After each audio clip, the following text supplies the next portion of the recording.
اعوذ باللہ من الشیطان الرجیم بسم اللہ الرحمن الرحیم الحمد للہ رب العالمین والصلاة والسلام علی اشرف الانبیاء والمرسلین حبیب الہ العالمین بالقاسم المصطفى محمد وآلہ الطیبین الطاہرین المعصومین اما بعد فقد قال الرحمن فی القرآن بسم اللہ الرحمن الرحیم وإنک لعلی خلق عظیم۔ خدا بند مطالعہ آپ سب کی توفیقات تعداد میں اضافہ فرمائے۔ دعائے مکارم الاخلاق کے پہلے درس کا دوسرا حصہ، چونکہ بات طولانی ہو جاتی ہے اس وجہ سے، یعنی یہ پہلے درس کا دوسرا حصہ ہے، تو اس درس میں ایک نقطہ جس پر توجہ دینا ضروری ہے وہ یہ ہے کہ عام فہم کے برعکس، یعنی لوگوں کا جو عام طور پر جو سمجھا جاتا ہے اس کے برعکس جو عمل کو صرف بدنی اعمال تک محدود سمجھا جاتا ہے۔ عموم لوگوں میں عمل جو ہوتا ہے نا تو وہ کہتے ہیں کہ صرف بدنی جسمانی اعمال تک اس کو محدود سمجھا جاتا ہے، وہ کہتے ہیں کہ یہ عمل ہے، یہ کام ہے۔ لغوی اعتبار سے اور آیات و روایات میں استعمال کے اعتبار سے عمل صرف بدنی اعمال تک محدود نہیں ہے، بلکہ نفسانی اعمال بھی ہوتے ہیں۔ یہاں تک کہ سوچنا بھی ایک عمل ہے۔ ممکن ہے انسان جسمانی طور پر کوئی حرکت نہ کر رہا ہو، کوئی فعالیت انجام نہ دے رہا ہو جسمانی طور پر، فزیکلی طور پر، لیکن سوچنے میں مصروف ہو اور کوئی کام کرنے کا فیصلہ کر رہا ہو۔ عمل سے مراد یہ ہے کہ انسان کوئی یعنی واقعہ، یعنی کوئی عمل یعنی انجام دے۔ اب یہ عمل اس کے اپنے نفس ذات میں بھی ہو سکتا ہے، یعنی نفس اس کے اپنے ذات میں بھی ہو سکتا ہے، یا باہر ان اعضاء میں سے اس کا جسمانی رابطہ ہے، یا معاشرے میں جسے وہ بہت سے مقدمات اور وسائل کے ذریعے وجود میں لاتا ہے۔ ہر وہ چیز جس میں انسان کا ارادہ کسی نہ کسی طرح مؤثر ہو اس کا عمل شمار ہوتی ہے۔ یعنی یہاں سے پتہ چلا کہ عمل سے مراد فقط فزیکلی پریکٹس یا فزیکلی نہیں ہے، بلکہ اس کا دائرہ، عمل کا دائرہ وسیع ہے، جو کہ نفسانی طور پر بھی ہو سکتا ہے۔ ظاہری طور پر انسان ایک جگہ پر بیٹھا ہے لیکن وہ کوئی نہ کوئی فعالیت انجام دے رہا ہے، کوئی نہ کوئی کام کر رہا ہے، اگرچہ وہ اس کے نفسانی طور پر بھی ہو۔ چونکہ یہاں عمل سے مراد اختیاری عمل ہے، اس لیے اس میں جاننا اور کوئی انگیزہ یا کوئی تحریک یہ لازمی کردار ادا کرتے ہیں۔ یعنی جو عمل اختیاری ہوتا ہے، انسان اپنے ارادہ و اختیار سے انجام دیتا ہے، تو ظاہر ہے کہ اس میں انسان جانتا ہوتا ہے، اس عمل کے بارے میں جانتا ہوتا ہے، اور اس کے بارے میں کوئی نہ کوئی اس کے پیچھے محرک ہوتا ہے۔ تو محرک اور اس کا جاننا، یہ دو چیزیں ایسی ہیں کہ جس سے انسان جو ہے وہ اس اختیاری عمل کو انجام دیتا ہے، کیونکہ اختیار کا مطلب بغیر جاننے اور انگیزے کے معنی نہیں رکھتا ہے۔ یعنی کیا ہے کہ انسان نے یہ اختیاری طور پر یہ عمل انجام دیا ہے، تو یہ کہا جائے کہ یہ جانتا بھی نہیں ہے اور اس کے پیچھے کوئی اس کا محرک بھی نہیں ہے، کوئی انگیزہ بھی نہیں ہے، کوئی اس کا سبب بھی نہیں ہے، تو یہ کوئی معنی نہیں رکھتا۔ انسان کسی کام کے فائدے کی تصدیق کرنے کے بعد اسے کرنے کا فیصلہ کرتا ہے، یہ سب لوگ جانتے ہیں۔ یہ فیصلہ وہی نفسانی عمل ہے جسے انسان اپنی ذات میں پیدا کرتا ہے۔ نیت اس فیصلے کا قریب ترین سبب ہے۔ ایک انسان کی نیت ہوتی ہے اور پھر انسان اس کے بعد وہ فیصلہ کرتا ہے، یہ نیت سبب ہے اس کا قریب ترین۔ دوسرے لفظوں میں یہ کہا جا سکتا ہے کہ نیت کسی اختیاری عمل کو انجام دینے کی قریب ترین انگیزہ ہوتا ہے۔ ایمان بھی عمل میں مؤثر ہے، اور اگر انسان کو ایمان نہ ہو تو نماز نہیں پڑھتا، لیکن ایمان براہ راست نماز میں اثر انداز نہیں ہوتا۔ جب میں خدا کے وجود کا معتقد ہوں تو مناسب وقت پر اس ایمان کے لوازمات میں سے جو چیز ہے اس پر عمل کرتا ہوں۔ اس لیے ایمان ہمارے رویے کے لیے بعید یعنی دور کا سبب ہے۔ انسان کے نفسانی جو واقعات ہیں ان واقعات میں سے جو چیز براہ راست کسی کام کو انجام دینے میں مؤثر ہوتی ہے وہ نیت عمل ہے۔ انما الاعمال بالنیات۔ یہی وجہ ہے کہ عمل کی تمام تر قدرت و قیمت کا انحصار اس قریب ترین عامل یعنی کون سی نیت پر ہوتا ہے۔ ممکن ہے انسان کسی کی تعظیم کرے لیکن اس تعظیم سے اس کا مقصد اس کا مذاق اڑانا ہو، تو جو مذاق اڑانا ظاہر میں تو تعظیم ہے لیکن ممکن ہے کہ اس کا مذاق اڑا رہا ہو جو اس کی نیت میں شامل ہوتا ہے۔ لہذا اسلام کے نقطہ نظر سے قدر کی کسوٹی کیا ہے، یعنی اس کا میزان کیا ہے کہ قدر کس کو کہا جاتا ہے۔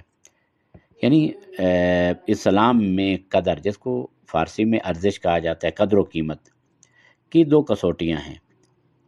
ایک یہ کہ خود عمل میں اچھائی اور لیاقت ہو، عمل اچھا ہو اور حسن پایا جاتا ہو عمل میں، اچھا عمل ہو، خود عمل اچھا ہو، اور دوسرا یہ ہے کہ فاعل یعنی جو عمل کرنے والا ہے، فعل جو اس کو انجام دینے والا ہے، اس کی جو نیت ہے اس کو یعنی انگیزہ اس کام کو انجام دینے کے لیے پاک نیت ہو۔ اگر خود عمل بہت اچھا ہے لیکن میں نے اسے قرب الہی کے نیت سے انجام نہیں دیا تو اس عمل کی کوئی قدر و قیمت باقی نہیں رہتی۔ فرض کریں میں کوئی ارب پتی ہوں، بہت مالدار ہوں، جو آئندہ ہونے والے مثلاً فرض کیا مثلاً انتخابات میں یعنی پارلیمنٹ کا رکن بننا چاہتا ہوں، اور ابھی سے غریبوں کی تلاش شروع کر دیتا ہوں اور ہر ہفتے ان میں سے ایک گروہ کو ضیافت پر بلاتا ہوں۔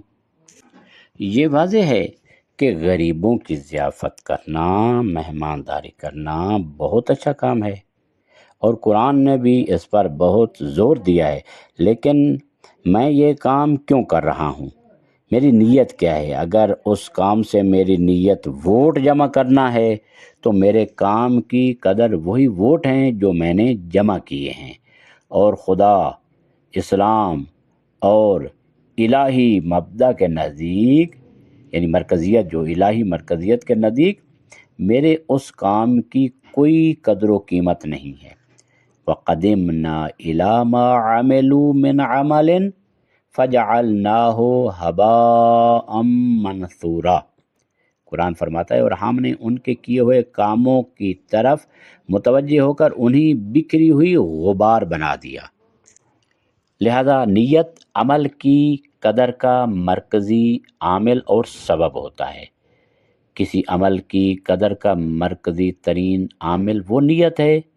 عام طور پر وہ کسی کو دوسرے کی نیت کا علم نہیں ہوتا، کوئی عام انسان تو نہیں جانتا کہ فلاں کی نیت کیا ہے، اور صرف خود انسان ہی اپنی نیت سے آگاہ ہوتا ہے۔ البتہ ممکن ہے انسان قرائن سے کسی کی نیت کو سمجھ لے، یہ بھی ممکن ہے۔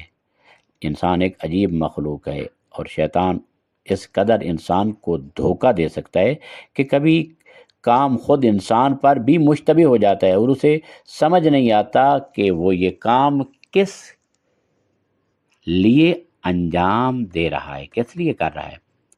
راوی کہتا ہے کہ ایک روایت میں ہے کہ جنگ احد میں پیغمبر اکرم صلی اللہ علیہ وآلہ وسلم کی خدمت میں حاضر تھا کہ ایک جوان دلیر وہاں سے گزرا اور میدان جنگ میں داخل ہو گیا۔ اس نے بہت بہادری سے جنگ لڑی اور بالآخر شہید ہو گیا۔ میں نے پیغمبر اکرم سے عرض کیا، آقا، آپ نے اس جوان کو دیکھا کہ اس نے کیسی بہادری سے جہاد کیا، اسے کتنا ثواب ملے گا؟ آپ نے اسے غیر اہم قرار دیا، یعنی کوئی اہمیت نہ دی۔ وہ راوی کہتا ہے میں نے تعجب سے پوچھا، آقا، ایسے جہاد کا کوئی ثواب نہیں؟ آپ نے فرمایا، یہ مدینہ کی گلیوں میں چل رہا تھا کہ مدینہ کی عورتوں نے اسے دیکھ کر اس کا مذاق اڑایا۔ انہوں نے اس سے کہا، ہمارے بوڑھے احد گئے ہیں اور جنگ لڑ رہے ہیں، یہ جوان ہے، بے فکر ہے، آرام سے گلیوں میں گھوم رہا ہے، اسے برا لگا اور اس نے کہا جاتا ہوں ایسی جنگ لڑوں کہ میرا نام تاریخ میں ہمیشہ رہے۔ وہ لوگوں کی ملامت سے بچنے کے لیے جنگ میں گیا اور شہید ہو گیا۔ اس کا ثواب بھی وہی ہے جو لوگ اس کے بارے میں کہیں گے، یعنی لوگ کہیں گے کیسی اچھی جنگ لڑی، اسی لیے وہ لڑا، اپنا معاوضہ بھی پا لیا۔ اس کی جنگ کو ثواب ملتا اگر یہ جنگ لڑنا، جہاد کرنا خدا کے لیے ہوتا، یعنی اس نے اسی وجہ سے لڑی کہ لوگ کہیں گے کہ یہ کتنا بہادر ہے کتنا، اور وہ لوگوں نے کہہ دیا، اس کا ثواب اسے مل گیا۔ اب خدا سے تو اس کو ثواب کی توقع نہیں ہونی چاہیے۔ اسی جنگ احد میں ایک اور شخص آیا اور شہید ہو گیا۔ پیغمبر اکرم صلی اللہ علیہ وآلہ وسلم سے اس کے بارے میں پوچھا گیا تو حضور اکرم صلی اللہ علیہ وآلہ وسلم نے فرمایا ھذا شہید الحمار، یہ گدھے کا شہید ہے۔ اس کا گدھا گم ہو گیا تھا، وہ اپنے گدھے کی تلاش میں تھا، یہاں تک کہ اس مقام پر پہنچا اور اتفاقاً اس منظر سے ٹکرا گیا۔ معرکہ میں اور جنگ میں کسی نے اس پر تلوار یا نیزہ پھینک دیا اور وہ مارا گیا۔ وہ اپنے گدھے کی راہ میں مارا گیا، اس کا ثواب بھی وہی ہے۔ اسلامی نقطہ نظر سے کسی کام کی قدر کا سب سے بڑا عامل نیت ہے۔ نیت کا مطلب یہ نہیں کہ مثلا جہاد کے آغاز میں دل میں کہے جہاد کر رہا ہوں قربتاً الی اللہ، یہ تو کوئی بھی زبان پر لا سکتا ہے، یعنی زبان سے کہنے میں قربتاً الی اللہ، یہ اللہ کے لیے لڑ رہا ہوں، نہیں، یہ نیت نہیں۔ نیت وہ چیز ہے جس نے مجھے یہ کام کرنے پر مجبور کیا ہے، وہ کیفیت جو شناخت اور باطنی و نفسیاتی انگیزے کے نتیجے میں مجھ میں پیدا ہوئی اور مجھے اس عمل کی طرف کھینچ لائی جس کے نہ ہونے پر میں یہ کام اس طرح انجام نہیں دیتا۔ تو اس کا مطلب یہ ہے کہ وہ نیت زبان کا نام نہیں ہے، نیت دل کے اس ارادے کا نام ہے جس کی وجہ سے میں یہ کام کر رہا ہوں۔ تو بہترین نیت کون سی ہے؟ روایات میں آیا ہے کہ عبادات کی کئی ایک قسمیں ہیں، بعض جہنم کے خوف سے ہیں، بعض جنت کے حصول کی لالچ میں اور طمع میں ہیں، اور بعض صرف خدا کی رضا کے لیے عبادت کرتے ہیں۔ اس لیے نیتیں بھی مختلف ہیں، اور مختلف لوگوں کی نیتیں بھی مختلف ہوتی ہیں، ہر انسان کی نیت برابر نہیں ہوتی۔ مناسب یہ ہے کہ انسان چونکہ چاہتا ہے کہ اس کے کام کا بہترین نتیجہ نکلے، اس کی نیت بھی بہترین ہو، اس لیے امام علیہ السلام خدا سے درخواست کرتے ہیں کہ خدایا مجھے توفیق دے کہ میں اپنا کام بہترین نیت سے انجام دوں۔ ہم دعا کرتے ہیں خداوند متعال سے، خدایا ہمیں بھی توفیق دے کہ ہمارا ایمان کامل تر، یقین افضل اور اعمال کے لیے ہماری نیت خالص تر ہو جائے۔ وہ علم جو ایمان کے مقدمات میں سے ہے، یعنی علم جو ایمان کے مقدمات میں سے اس کے بھی مراتب ہیں، اور اس کا احتمالی جو فیصد ہے 51 سے لے کر 100 تک ہوتا ہے۔ جیسا کہ عمل کے بارے میں ہماری انگیزہ کا بھی یہی حال ہے، جو ہمارا جو عمل ہوتا ہے اس کے بارے میں کبھی انسان کو کوئی کام کرنے کی اتنی جو یعنی انگیزہ ہوتا ہے کہ وہ ہر حالت میں اسے کرتا ہے، اتنا جدی ہوتا ہے اور اس کام کرنے کے لیے، اور اس کا ارادہ اتنا پختہ ہوتا ہے، لیکن کبھی اس کی وہ پختگی بہت کم ہوتی ہے۔ جب میں دونوں یعنی علم اور انگیزہ اور محرک، اس کا سبب پیچھے اس کو آگے دھکیلنے والا وہ جو انگیزہ ہوتا ہے، اس کے مراتب مختلف ہوتے ہیں، تو ان کے نتیجے ایمان کے بھی مختلف مراتب ہوتے ہیں، یعنی وہی اس کا نتیجہ جو ایمان جو ہے اس کے مختلف مراتب ہوتے ہیں۔ اس لیے یہ کہنا بالکل فطری ہے کہ ایمان کے مراتب ہوتے ہیں اور اس میں کمال اور نقص ہوتا ہے۔ کسی کا ایمان میں کمال ہوتا ہے، کسی کا ایمان جو ہے وہ ناقص ہوتا ہے، کم ہوتا ہے۔ یہ کہ خداوند متعال مومنین کے بارے میں ارشاد فرماتا ہے وَإِذَا تُلِيَتْ عَلَيْهِمْ آيَاتُهُ زَادَتْهُمْ ایمانا، اور جب ان پر یعنی مومنین پر اس کی آیات پڑھی جاتی ہیں تو ان کے ایمان میں اضافہ ہوتا ہے، اسی لیے ہے کہ قرآن کی آیات سننے سے ان کے علم میں بھی اضافہ ہوتا ہے اور ان کی محرک میں یعنی تحریک اور اس کے انگیزہ بھی بڑھ جاتا ہے، یعنی شوق جس کو کہتے ہیں۔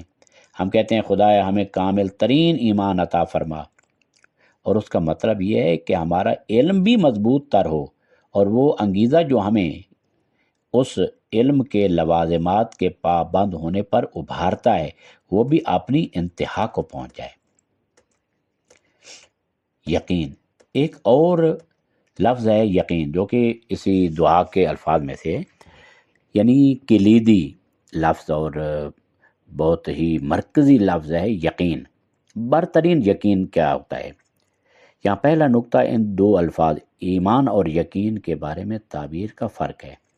ایمان کے بارے میں تعبیر ہے اکمل الایمان، کامل ترین ایمان استعمال ہوئے تعبیر اس دعا میں، لیکن یقین کے بارے میں افضل الیقین، برترین یقین، یعنی اکمل الیقین نہیں، افضل الیقین، برترین یقین آیا ہے۔ شاید اس کا نقطہ یہ ہو کہ یقین کے معنی 100% اعتقاد کے ہیں، جس میں کوئی مخالف احتمال نہ ہو۔ واضح ہے کہ اس یقین میں ضعف و شدت اور کمال و نقص نہیں ہوتا۔ یقین اگر ہے تو یا یقین ہے یا یقین نہیں ہے۔ لیکن یقین کی قسمیں ہیں۔ کبھی انسان نے کوئی چیز نہیں دیکھی ہوتی لیکن قرائن مثلا استدلال اور برہان یعنی دلیل کی بنیاد پر اس کے ہونے کا یقین کر لیتا ہے، اور یہ ایک غائبانہ یقین ہے۔ ہم مختلف معاملات کے لیے جو براہین اور دلائل قائم کرتے ہیں، اگر وہ 100% برہان ہوں تو وہ بدیہیات سے تشکیل پاتے ہیں، یعنی واضحات سے بنتے ہیں، اور ان کا نتیجہ یقینی ہوتا ہے۔ لیکن اس یقین اور اس یقین میں بہت فرق ہے جو ان مقدمات سے حاصل ہوا ہو، جو انسان کے وجود کے ساتھ گڈ مڈ جملے ہوں۔ ممکن ہے انسان آنکھیں بند کر کے قرائن کی بنیاد پر یقین کر لے کہ اس مثلا محفل میں کوئی موجود ہے، لیکن اس یقین اور اس یقین کے ہونے میں بہت فرق ہے، جہاں پردہ ہٹا کر خود اس شخص کو دیکھ لے۔ یعنی ایک آدمی ہے کہ جس کو پتہ ہے کہ فلاں مسجد میں فلاں امام بارگاہ میں آدمی ہیں، لیکن جب خود جا کر دیکھتا ہے تو اس کے یقین میں اور پہلے والے یقین میں کافی فرق ہے۔ یہ ایک اور قسم کا یقین ہے۔ یہاں ہمیں کہنا چاہیے کہ یہ یقین اس یقین سے افضل ہے۔ اگر یقین کے معنی 100% اعتقاد کے ہیں تو اس میں کمال و نقص نہیں ہوتا۔ ایسا نہیں ہے کہ کمال ہے اور تھوڑا نقص ہے، نہیں۔ اور ہم نہیں کہہ سکتے کہ ایک یقین دوسرے یقین سے کامل تر ہے۔ یقین کامل تر نہیں، یقین اگر یقین ہے تو یقین، اگر نہیں ہے تو یقین نہیں ہے۔ لیکن کبھی یقین اس طرح کا ہوتا ہے کہ کوئی انسان اسے اپنی ذات میں مشاہدہ کر رہا ہوتا ہے۔ انسان کو اپنی وجدانی احساسی حالتوں پر کیسا یقین ہوتا ہے؟ جب انسان ڈرتا ہے تو اس ڈر کے وجود پر یقین ہوتا ہے۔ یہ یقین اس یقین سے مختلف ہے جو کسی دوسرے کے جسم کے کپاہٹ کو دیکھ کر ڈر کے وجود پر پیدا ہوتا ہے۔ ایک بذات خود ڈر رہا ہے، لیکن ایک ڈرنے والے شخص کی کپاہٹ اور اس کے جسم کی لرزش کو اور اس کی تھرتھراہٹ کو دیکھ کر ڈر کے وجود اس کے لیے ہوتا ہے کہ یہ ڈر رہا ہے، یعنی اس مطلب ہے کہ ڈر کا وجود ہے۔ لیکن ایک انسان خود ڈرتا ہے تو اس کا یہ یقین زیادہ یقین ہے اور پکا یقین ہے۔ علماء نے کہا ہے کہ یقین 3 قسم کا ہوتا ہے۔ قرآن میں بھی یقین کے بارے میں 3 طرح کی تعبیر آئی ہیں۔ کلا لو تعلمون علم الیقین لترون الجحیم ثم لترونها عین الیقین۔ ہرگز نہیں، اگر تم یقین کے ساتھ جانتے ہو تو ضرور تم جہنم کو دیکھتے، پھر تم اسے عین الیقین سے دیکھو گے۔ اور ان ھذا لہو حق الیقین، تیسری تعبیر، بے شک یہ حق الیقین ہے، عدم شک کے لحاظ سے یہ سب یقین ہے، یعنی اس میں کوئی شک نام کی کوئی چیز نہیں ہے۔ یہ تینوں مراحل میں شک نام کی کوئی چیز نہیں ہے، یقین، اور ان میں کوئی مخالف کا احتمال نہیں پایا جاتا کہ وہ اس میں اور اس میں یہ فرق ہو کہ وہ یقین نہیں ہے، یعنی کلا لو تعلمون علم الیقین لترون الجحیم ثم لترون عین الیقین، یقین ان ھذا لہو حق الیقین، یہ تمام چیزیں یقین ہیں، کوئی احتمال خلاف نہیں ہے اس کا، لیکن یقین کی یہ اقسام حصول کی نوعیت اور خصوصیت کے لحاظ سے ایک دوسرے سے مختلف ہیں۔ ایک علم الیقین ہے، علم یقین ہے، ایک عین الیقین ہے، اور ایک حق الیقین ہے۔ یہ کہ امام سجاد علیہ السلام فرماتے ہیں وَجْعَلْ یقینی افضل الیقین، میرے یقین کو برترین یقین قرار دے، اس کا مطلب ہے کہ مجھے حق الیقین تک پہنچا دے، یعنی حق الیقین قرآن کی اس تعبیر میں بھی یقین کی آخری منزل کو کہا جاتا ہے، اور بہترین منزل یقین حق الیقین ہے۔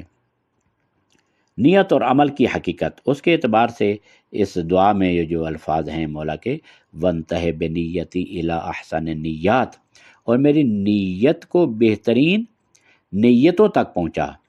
بعض لوگ سمجھتے ہیں کہ نیت کا مطلب یہ ہے کہ کام کرتے وقت ذہن میں یہ گزرے کہ کون سا کام کرنا چاہتے ہیں، حالانکہ یہ نیت نہیں ہے، بلکہ اصطلاحی طور پر اسے اختار البال، یعنی کیا کرتا ہے ذہن میں لانا، کہتے ہیں کہ مطلب متوجہ ہونا کہ میں یہ کام کرنا چاہتا ہوں۔